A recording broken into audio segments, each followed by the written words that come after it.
5.5, Lesson 5, Simplifying Algebraic Expressions. Music store. Patricia, Hugo, and Son work at a music store. Each week, Patricia works 3 more than twice the number of hours that Hugo works. Son works 2 less hours than Hugo. We're going to let X represent the number of hours that Hugo works each week. That is displayed below with the green X tile. The number of hours that Hugo, Patricia, and Son work can be modeled as shown below. We're going to write an expression that represents each person's number of hours. So we're starting off with Hugo. He has the expression of X. Now Patricia works twice the number of hours. I'm sorry, 3 more than twice the number of hours that Hugo works.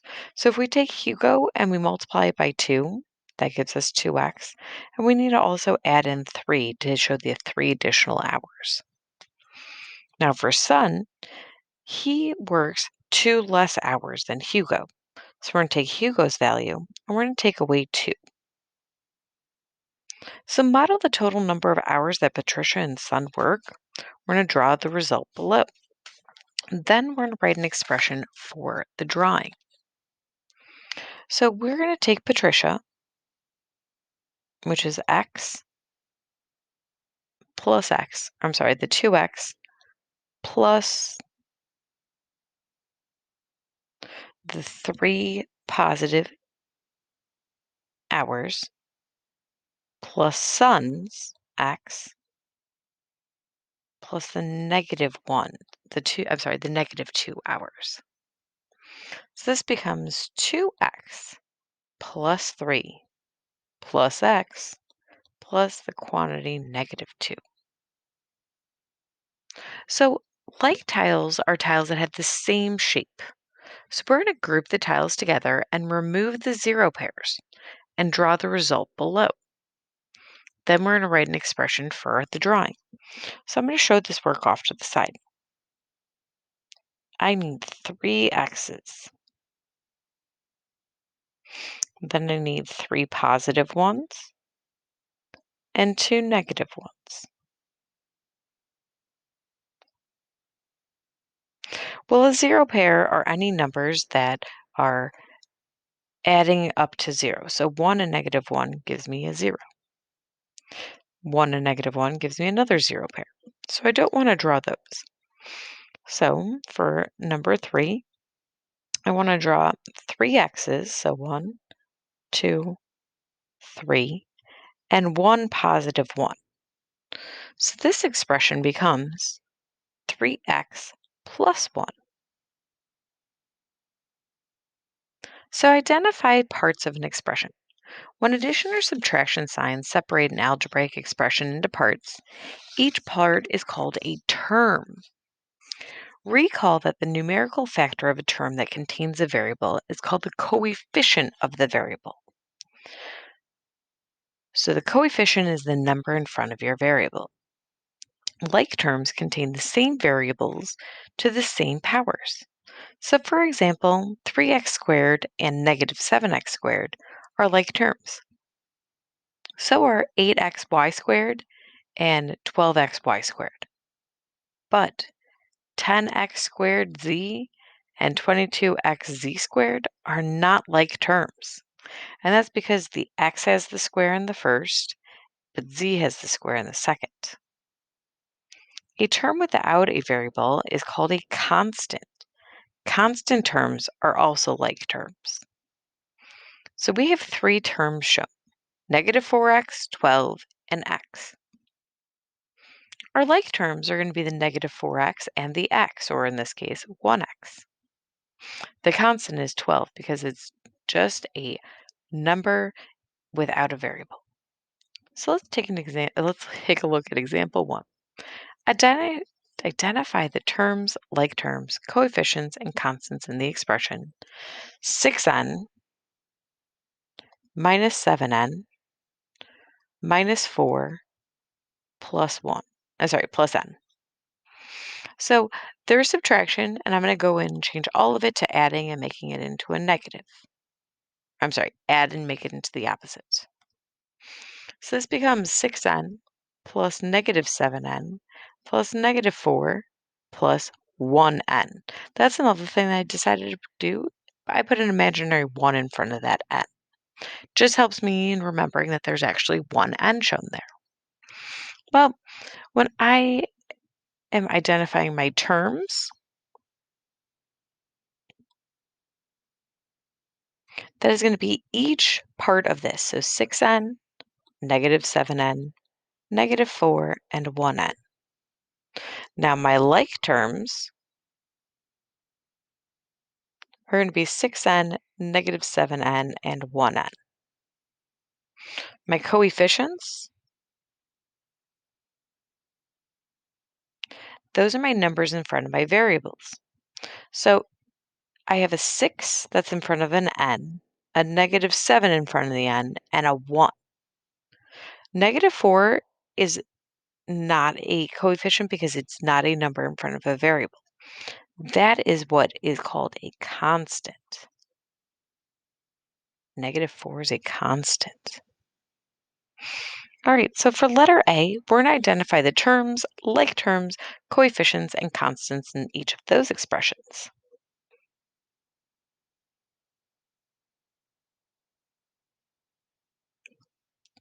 So we have 9y minus 4 minus 11y plus 7. Well, there's subtraction, so I'm going to add and make it into a negative, add and make it into a negative. So I have 9y plus negative 4 plus negative 11y plus 7. So I'm going to abbreviate terms with t. So I have t, I have c, I'm going to put ce, c, oops. So terms and then like terms. So my terms are 9y, negative 4, negative 11, and 7. Now my like terms I'm putting as LT are 9y and negative 9y. Then we use a little colon or semicolon, negative 4 and 7. Next, I want my coefficients, so I'm going to abbreviate that CE. So those are numbers in front of my variables. So I have a 9 and a negative 11. Lastly, I have my constants, so I'll abbreviate it CO for my constants. My constants are numbers without variables, so that's negative 4 and 7. All right, letter B, I'm going to show my work off to the right. My terms, oh, hold on. If I have 3x plus 2 minus 10 minus 3x, I'm going to go in and change subtraction into addition. So add and make that to a negative, add and make it into the opposite. So my terms are 3x, 2, negative 10, and negative 3x. Again, changing subtraction to addition leaves less room for error in knowing when they're positive and negative numbers. Moving to the like terms. My like terms are 3x and negative 3x, 2 and negative 10. My coefficients are 3 and negative 3, because those are the numbers in front of my variables. My constants, 2, negative 10. So 2 and negative 10, because those are just plain numbers, no variables attached. So now we're going to simplify algebraic expressions. An algebraic expression is in simplest form and it has no like terms and no parentheses. Use the distributive property to combine like terms. So we have example number 2. We're going to write 4y plus y in simplest form. 4y plus y. I'm going to put a 1 in front of that y just to help indicate that there is a another y there. So that's just the identity property that if you have y and 1y, they equal the same thing. So 4y plus 1y, that's going to simplify down to 5y. Number 3. So that was example 2. Example 3. 7x minus 2 minus 7x plus 6. All right. So I'm going to put my like terms next to each other, but after I first change subtraction into addition. So this becomes 7x plus negative 2 plus negative 7x plus 6. So for my like terms, 7x and negative 7x, negative 2 and 6 are my constant like terms. I'm going to go ahead and rewrite this to where I have my x's by each other. So 7x plus negative 7x. And my constants together, negative 2 plus 6. 7x plus negative 7x, that gives me 0x. Plus negative 2 plus 6 simplifies to 4. Well, 0 times x is 0 plus 4, which simplifies down to 4. All right, so we're going to try C, D, and E to see if we understand this. All right, so for letter C, I have 4z minus z. All right, so first and foremost, I'm going to use the identity property, and I'm going to put a 1 in front of the z. And then I'm going to add this. I'm sorry, I'm going to change it to addition. So I'm going to add and make it into a negative. So I'm going to rewrite this. 4z plus negative 1z. 4 plus negative 1 is 3. Letter C is 3z. Letter D, 6 minus 3n plus 3n. Well, there's subtraction, so I'm going to add and make it into a negative. And I'm going to combine my like terms. Negative 3n and 3n is 0n. So that's 6 plus 0n. That becomes 6 plus 0, which is 6. Lastly, letter E, 2g minus 3 plus 11 minus 8g. There's subtraction, so I'm going to add and make it into a negative 3, add and make it into a negative 8g. Then I'm going to rewrite my order to put my like terms by each other. 2g plus negative 8g plus negative 3 plus 11. If it helps, you can also put parentheses around your like terms. 2g plus negative 8g is a negative 6g. Plus negative 3 plus 8, negative 3 plus 11 is 8. So that's simplified down to negative 6g plus 8. Number 4. The cost of a jacket J after a 5% markup can be represented by the expression J plus 500th J. We're going to simplify that expression. Then determine the total cost of the jacket after the markup if the original price is $35. So if we have the expression J plus 500th J, I'm going to start by putting a 1 in front of my variable using the identity property.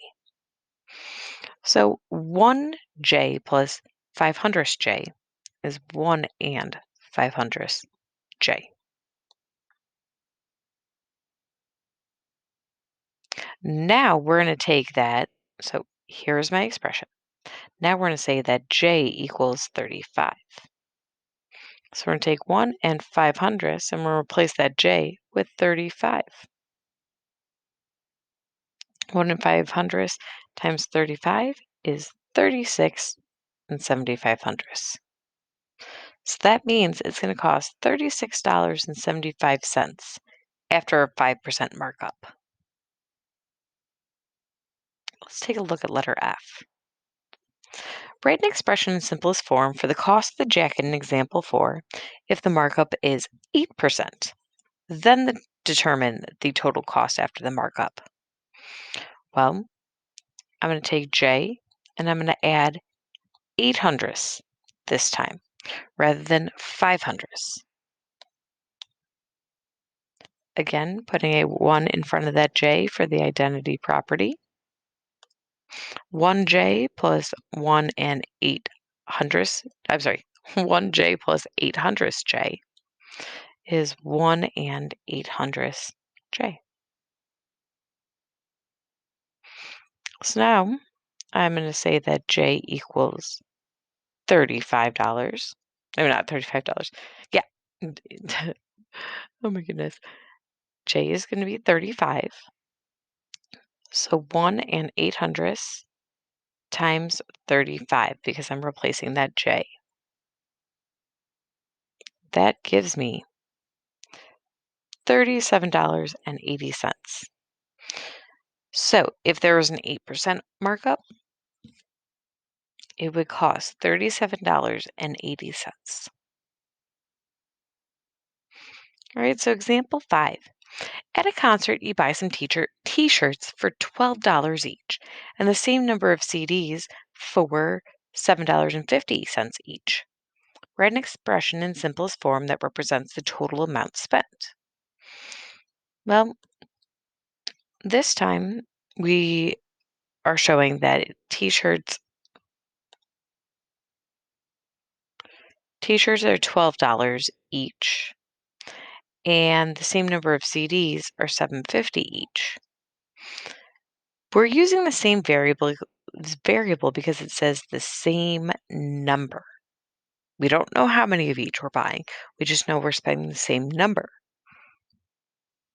So we're going to let X represent the number of t-shirts and CDs. So we have 12X plus 750X.